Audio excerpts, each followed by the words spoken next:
பேரறிஞர் அண்ணா அவர்கள் அவர் ஆட்சியில் இருந்த நாட்களில் அடிக்கடி சொல்லக்கூடிய இந்த வசனம் வந்து பார்த்தீங்கன்னா மிகப்பெரிய அளவில் புகழ்பெற்ற வாக்கியங்கள். 3 முக்கியமான காரியங்களை செய்திருக்கிறேன். 1, சுயமரியாதை திருமணத்திற்கு சட்ட அங்கீகாரம். 2, தாய் திருநாட்டிற்கு தமிழ்நாடு என்று பெயர் மாற்றம். 3, தமிழ்நாட்டில் இந்திக்கு இடமில்லை என்றும் தமிழ் மற்றும் ஆங்கிலம் என்கிற இருமொழி கொள்கை அறிவிப்பு. அண்ணாதுரை கொண்டு வந்த இவற்றையெல்லாம் மாற்ற வேண்டும் என்று கருதினாலே உடனே மக்கள் வெகுண்டருவார்கள் என்கிற அச்சமும் கூடவே வரும். இந்த அச்சம் இருக்கிற வரையில் அண்ணாதுரை தான் இந்த நாட்டை ஆள்கிறார் என்று பொருள். அது வாக்கியங்கள் மட்டும் இல்ல, இன்றைக்கு வரைக்கும் அது மாற்ற முடியாத ஒரு சத்தியமாகவும் இருக்கிறது அப்படிங்கிறதுல எந்த மாற்று கருத்தும் இல்லை. நான் கொண்டு வந்த இந்த 3 விஷயங்களை நாளைக்கு நாங்க இந்த கட்டில்ல இந்த இருக்கையில அமரலனா கூட வேற யார் வந்து அமர்ந்தாலும் இதை மாற்ற நினைக்கும் போது மக்கள் வெகுண்டெழுவார்கள்.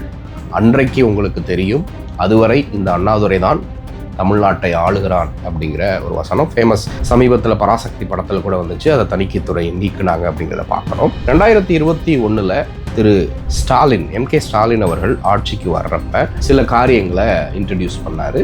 ஆட்சிக்கு வருவதற்கு முன்பாகவே திருச்சியில் நடந்த, அப்போ எதிர்க்கட்சியாக இருக்கிறப்ப திருச்சியில் நடந்த மாநாட்டில் சில வாக்குறுதிகள் கொடுக்குறாரு.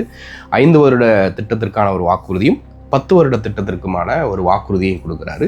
ஆட்சிக்கு வந்து முதல் கையெழுத்து போட்டதுலேருந்து இப்போ ஆல்மோஸ்ட் 5 வருடங்களை நிறைவு செய்ய போகிறாங்க. இதில் பல்வேறு சம்பவங்களை செஞ்சிருக்கிறாரு. இப்போ வந்திருக்கக்கூடிய விஜய் அவர்களை கூட ஒரு யூட்டர்ன் அடிக்கிற அளவுக்கு, ஏன் விஜயை தண்ணி குடிக்க வைக்கிற அளவுக்கு ஸ்டாலின் அவர்களுடைய செயல்பாடுகள் இருக்கிறத பார்க்க முடியுது. இது மட்டும் இல்லை, இந்தியா முழுக்க இப்பொழுது மோடியும் அமித்ஷாவும் யாருக்கு பயப்படுகிறார்களோ இல்லையோ, ஸ்டாலினுக்கு அவ்வளவு பயப்படுகிறார்கள். RSS இயக்கம் வரைக்கும் அவ்வளவு பயப்படுத்துகிறது அப்படிங்கிறது வெளிவந்திருக்கிறது. இதை பற்றிய ஒரு விரிவான செய்தியை தான் இந்த வீடியோவில் நம்ம பார்க்க போறோம். கோபாசை நண்பர்களுக்கு வணக்கம். வீடியோக்குள்ள போறதுக்கு முன்னாடி சேனலை மறக்காம சப்ஸ்கிரைப் பண்ணிருங்க.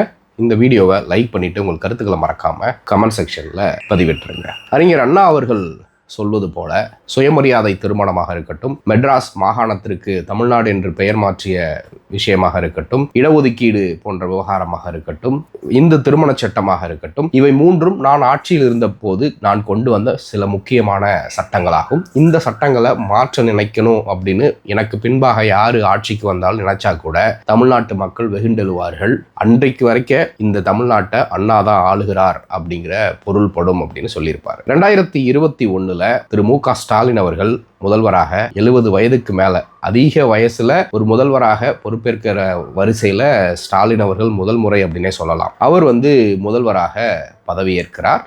முதல் கையெழுத்து போடுறாரு.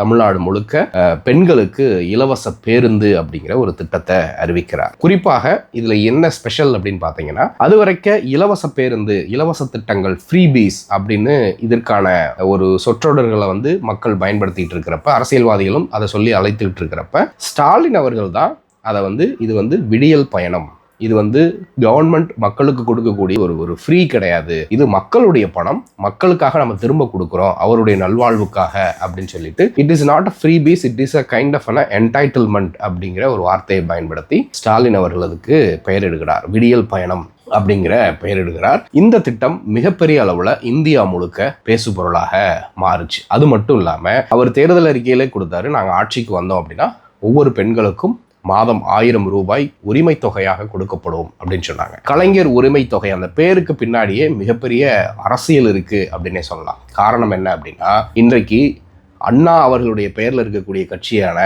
அதிமுக குலவிளக்கு திட்டம் அப்படின்னு அந்த இதுக்கு வந்து ஒரு பெயரை கொடுக்குறாங்க.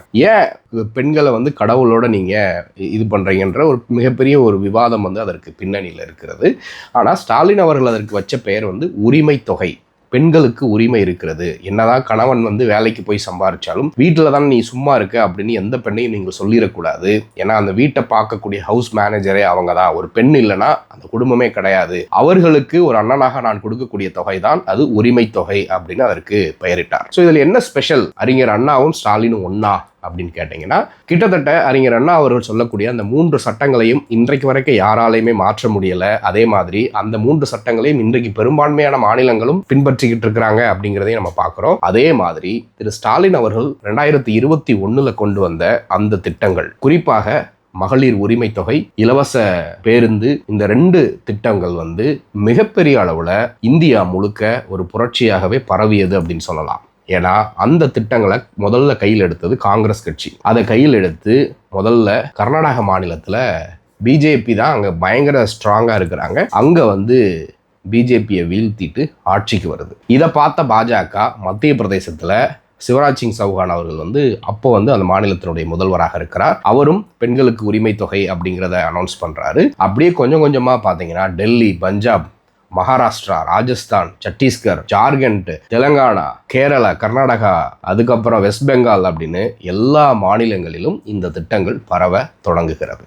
இப்போ வரைக்க பாரதிய ஜனதா கட்சியை மக்கள் மத்தியில் ஓரளவுக்கு தக்க வைக்கிறது, அவர்களை ஜெயிக்க வைக்கிறது சில மாநில தேர்தல்களில் இந்த 2 முக்கியமான திட்டங்களும் தான். ராஜஸ்தான்ல இருந்து, சத்தீஸ்கர்ல இருந்து, மகாராஷ்டிரா, டெல்லி, ஹரியானா, இப்படி எல்லா தேர்தல்களிலும் பாஜக வெற்றி பெறுவதற்கு மிக முக்கியமாக கருவியாக அமைந்தது என் பீகார் முதற்கொண்டு இந்த 2 திட்டங்கள் தான். நாங்கள் ஃப்ரீ பஸ் கொடுப்போம், விமன் சென்ட்ரிக்கா கொண்டு வந்த திட்டங்கள் தான் மிகப்பெரிய அளவில் வெற்றியை பாஜகவுக்கு தேடி கொண்டு வந்தது. இந்த விஷயத்துல தான் ஸ்டாலின் அவர்கள் இன்ட்ரடியூஸ் பண்ண இந்த திட்டத்தை, இதற்கு அப்புறம் நாங்கள் இந்த திட்டத்தை ஸ்டாப் பண்ணிடுவோம் அப்படின்னு சொன்னால் அந்த கட்சியால் வெற்றி பெற்று ஆட்சிக்கு வர முடியாது அப்படிங்கிற லெவலுக்கு இப்போது சூழ்நிலைகள் மாறி இருக்கிறது. ஏன்னா ஒன்று பாஜக நாங்கள் அதை கொண்டு வர மாட்டோம் அப்படின்னு சொன்னால் காங்கிரஸ் நாங்கள் கொண்டு வருவோம்னு சொல்லிட்டு ஆட்சிக்கு வருவாங்க. இல்லை காங்கிரஸ் கொண்டு வர மாட்டோம் அப்படின்னு சொன்னால் பாஜக கொண்டு வருவோம் அப்படின்னு சொல்லிட்டு ஆட்சிக்கு வருவாங்க.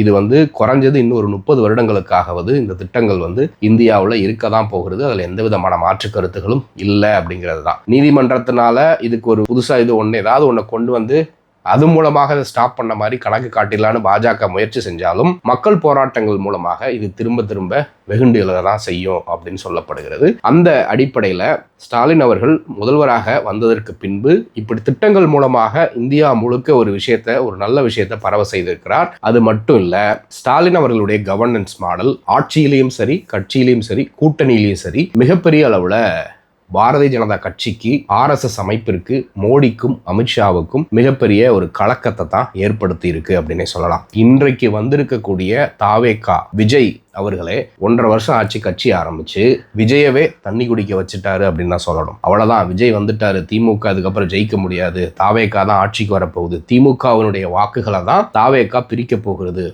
சிறுபான்மையினருடைய வாக்குகளை, இஸ்லாமியர் மற்றும் கிறிஸ்தவர்களுடைய வாக்குகளை விஜய் பிரிச்சிருவாரு, திமுகவில் இருக்கக்கூடிய அதிருப்தி வாக்குகள் எல்லாத்தையும் இவர் பிரிச்சிருவாரு அப்படின்னு பல்வேறு விதமான அரசியல் கணக்கு வழக்குகள் போடப்பட்டுச்சு. இப்போ அது எல்லாத்தையும் கிட்டத்தட்ட ஸ்டாலின் அடிச்சு நொறுக்கிட்டாரு அப்படிங்கிற அளவுக்கு தான் சொல்லணும். ஸ்டாலினை எதிர்த்து இன்னைக்கு தமிழ்நாட்டில் எடப்பாடி பழனிசாமியோ, சீமானோ, விஜயோ எதிர்த்து களம் காண முடியாத அளவுக்கு ஸ்டாலின் அவர்கள் அவருடைய அரசியல் ராஜதந்திரத்தினால பதிலடி கொடுக்கல, அவருடைய பெர்ஃபார்மன்ஸ்னால கொடுத்துக்கிட்டு வராரு அப்படிங்கிறத பார்க்குறோம். இதுவரைக்கும் தமிழ்நாட்டு அரசியல இப்படிப்பட்ட ஒரு கண்ணியமிக்க அரசியல் நடவடிக்கைகளில் ஈடுபடக்கூடிய ஒரு தலைவர் இல்லாத அளவுக்கு ஸ்டாலின் அவர்கள் செயல்பட்டுக்கிட்டு வராரு அப்படின்னு சொன்னா கூட அது கண்டிப்பா மிகுதி ஆகாது அப்படின்னு தான் சொல்லலாம். ஒருவேளை இது ஸ்டாலினுக்கு துதிபாடக்கூடிய வீடியோவா கூட நீங்க நினைக்கலாம். நீங்க லிட்டரலா வேற ஒரு கண்ணோட்டத்துல பாக்குறப்ப அதுக்கான இது பொருந்தும்.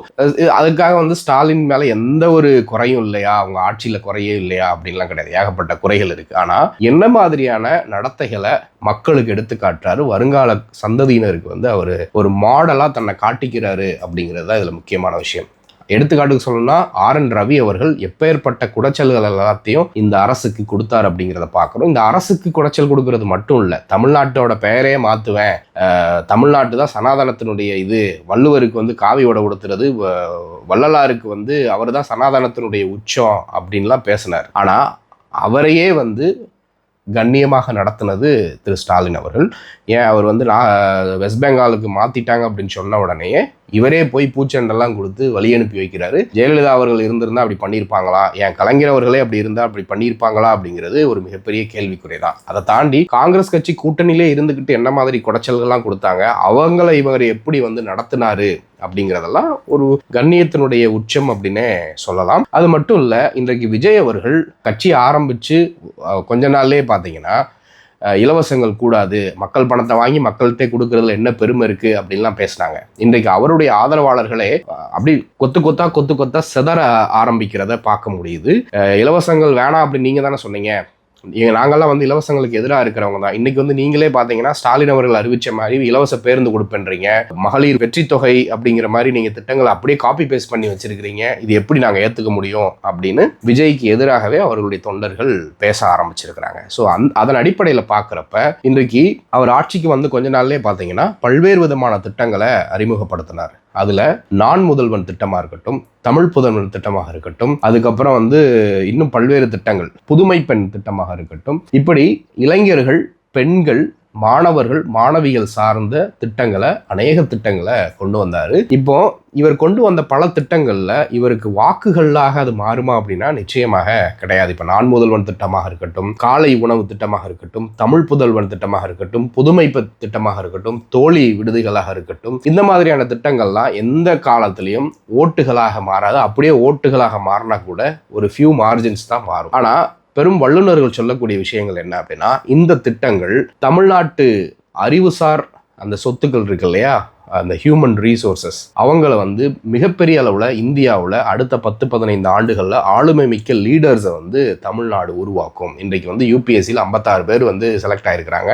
ஆல் இண்டியா ரேங்கிங்கில் செகண்ட் பிளேஸ் சாதாரண மதுரையில் ஒரு வாடிப்பட்டியில் ஒரு குக்கிராமத்திலேருந்து வந்திருக்கக்கூடிய ஒரு பெண்மணி. அவங்க ஏற்கனவே குரூப் 1 முடிச்சு துணை ஆட்சியாளர் இருக்கிறாங்க. இன்னைக்கு யூபிஎஸ்சியில் வந்திருக்கிறாங்க அப்படின்னா அதற்கு இந்த திட்டம் ஒரு வகையில் அவர்களுக்கு உதவி செய்திருக்கிறது அப்படிங்கிறது தான். ஸோ இந்த மாதிரி தமிழ்நாட்டை பல விதங்களில் முன்னணி மாநிலமாக, தமிழ்நாட்டு மாநிலத்தை மட்டும் இல்லை, தமிழ்நாட்டை பொறுத்த வரைக்கும் பரவலான வளர்ச்சி திட்டங்களை கொண்டு வந்து தூத்துக்குடி, ஹோசூர், கிருஷ்ணகிரி, காஞ்சிபுரம், செங்கல்பட்டு, சென்னை, மதுரை, திருச்சி, இப்போ நியோ டைடல் பார்க் வந்து தமிழ்நாடு முழுக்க கொண்டு வந்துட்டு இருக்கிறாங்க. ஸோ அந்த இன்வெஸ்ட்மெண்ட்டையும் மேனுஃபேக்சரிங் ஹப்பையும் பரவலாக கொண்டு வந்து எல்லா பகுதியிலும் ஒருங்கிணைந்த வளர்ச்சியை கொண்டு வரணும் அப்படின்னு கொண்டு வந்திருக்கிறாங்க. அது மட்டும் இல்லாமல் முதல் முறையாக எப்படி வந்து ஒரு பெரிய ஐடி கம்பெனிஸில் தான் அந்த மாதிரி டேஷ்போர்ட்லாம் வைப்பாங்க. பல ப்ராஜெக்ட்ஸ் போயிட்டு இருக்கும். அந்த ப்ராஜெக்ட் என்னைக்கு சைன் அப் பண்ணாங்க, அந்த ப்ராஜெக்டில் எத்தனை பேர் வேலை பார்க்குறாங்க, அந்த ப்ராஜெக்ட் கம்பெனிக்கு எவ்வளவு வருமானத்தை கொண்டு வருது, யூட்டிலைசேஷன் எவ்வளோ இருக்குது, அதில் எவ்வளோ செலவு பண்ணுறோம், உண்மையிலேயே அது நெட் ப்ராஃபிட்டில் எவ்வளோ நமக்கு நிற்கிது,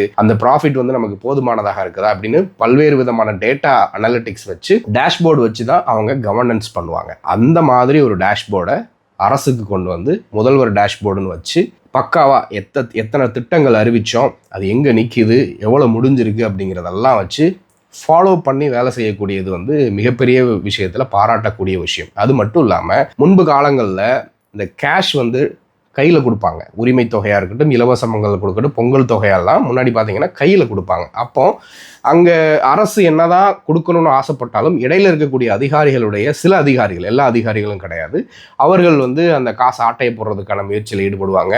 அந்த பெனிஃபிஷியரிக்கு, கடைசியில் இருக்கக்கூடிய பெனிஃபிஷியரிக்கு எல்லா பணங்களும் போய் சேராது.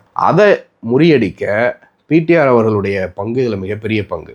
ஏன்னா டைரக்ட் கேஷ் டிரான்ஸ்ஃபர் பிசுறு தட்டாமல் எல்லாருக்கும் போய் சேர்ந்துச்சு. அதனால தான் இன்னைக்கு வரைக்கும் இந்த அரசை வந்து மக்கள் மத்தியில் பெரிய அளவுக்கு கோபங்கள் எதுவும் உருவாகாமல் கொண்டு போயிட்டு இருக்கு அப்படின்னே சொல்லலாம். இப்போ பொங்கலுக்கு கொடுத்த தொகையாக இருக்கட்டும், மகளிர் உரிமை தொகையோட அட்வான்ஸாக இருக்கட்டும், இல்லை வந்து கோடைகால தொகையாக இருக்கட்டும், இது எல்லாமே டைரெக்டாக ஒரு 3 மணி நேரத்துக்குள்ளே எல்லாருக்குள்ளேயும் போய் சேருது. இந்த டேட்டா எல்லாத்தையும் பக்காவாக மெயின்டைன் பண்ணிட்டு இருக்கிறாங்க. டேட்டா வச்சு கவர்மெண்ட்டை ரன் பண்ணுறாங்க. ஏன்னா பிடிஆர் அவர் வந்து ஃபினான்ஸ் மினிஸ்ட்ரியில் போர்ட்ஃபோலியோ கையில் எடுக்கிறப்ப இருந்து ஆரம்பத்துலேருந்து ஒன்று சொல்லிட்டு வருவார். ஒரு கவர்மெண்ட்டை எஃபிஷியண்ட்டாக எஃபெக்டிவாக ரன் பண்ணணும் அப்படின்னா டேட்டா அப்படிங்கிறது ரொம்ப ரொம்ப முக்கியம். எந்த சமூக மக்கள் எவ்வளவு இருக்கிறாங்க, என்னென்ன தொகுதியில் இருக்கிறாங்க, எல்லா டேட்டாவும் இருக்குதுன்னா அரசு திட்டங்களை எளிதாக கொண்டு போய் சேர்க்கலாம், நிறைய பேருக்கு கொண்டு போய் சேர்க்கலாம். இதை முடிஞ்ச அளவுக்கு யாரும் தப்ப விடாமல் அவங்களுக்கு கொண்டு போய் சேர்க்கலாம். அதை ஆல்மோஸ்ட் இந்த 4-5 வருடங்களில் மிகப்பெரிய அளவில் அவங்க செய்து காட்டியிருக்கிறாங்க அப்படின்னே சொல்லலாம். ஸ்டாலின் மட்டும் இல்லை, அவரோடு இருக்கக்கூடிய எல்லா அமைச்சர்களும் அப்படி பெர்ஃபார்ம் பண்ணியிருந்தால் இன்னும் வேறு மாதிரி இருந்திருக்கும்.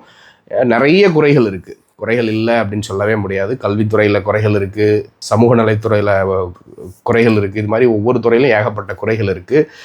உதயநிதி அவர்கள் துறையிலேயே மிகப்பெரிய அளவில் அச்சீவ்மெண்ட் பண்ணியிருக்கிறாங்க. ஒரு காலத்தில் ட்ரெயினில் போகிறதுக்கே காசு இல்லாமல் இருந்த ஸ்போர்ட்ஸ் பர்சன்ஸ்லாம் இன்றைக்கி ஃப்ளைட்டில் போகிறாங்க, அடிடாஸ், நைக்கி ஷூ எல்லாம் போட்டுட்டு போகிறாங்க. இதை தாண்டி குறைகள் இருக்கலாம், நிறைய குறைகள் இருக்குது. பட் இந்த 5 ஆண்டுகளில் இப்பேற்பட்ட மாற்றங்கள் கொண்டு வந்திருக்கிறாங்க. அதை நம்ம பாராட்டணும். குறைகள் சொல்கிறப்ப குறைகளும் சொல்லலாம், பாராட்டுறப்ப கண்டிப்பான முறையில் பாராட்டணும். குறைகளை மட்டுமே சொல்லிக்கிட்டு இருந்தால் நமக்கு என்றைக்கும் நல்லதே நடக்காது அப்படிங்கிறதுல மாற்றுக்கிறது இல்லை. ஸோ இதை குறித்து நீங்கள் என்ன நினைக்கிறீங்க அப்படிங்கிறத மறக்காமல் கமெண்ட்டில் சொல்லுங்கள். தொடர்ந்து பேசுவோம். நன்றி.